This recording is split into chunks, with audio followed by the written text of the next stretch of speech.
Senator Lacson and honorable members of the Blue Ribbon Committee. I am Roberto Bernardo, formerly an Undersecretary for Operations of the Department of Public Works and Highways, DPWH.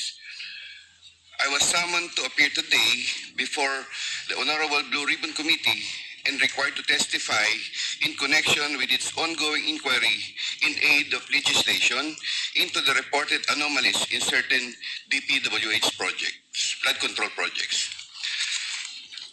Bago ko po ilahad ang aking nalalaman sa mga bagay na nais tumbukin ng kagalang-galang na Blue Ribbon Committee, ako po ay umaamin sa aking maling nagawa.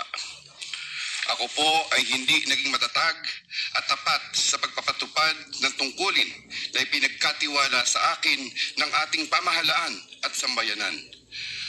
Taus-puso at puno ng pagsisisi na ako po ay humihingi ng kapatawaran sa Diyos, sa ating bansa at mga kababayan, gayon din sa aking pamilya, mga kaibigan at sa lahat ng aking binigo.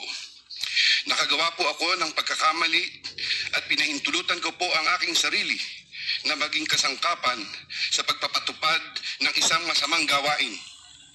Handa po akong gawin ang lahat ng nararapat upang maiwasto ang aking kamalian at maiwasan na ito'y mangyaring muli. I wish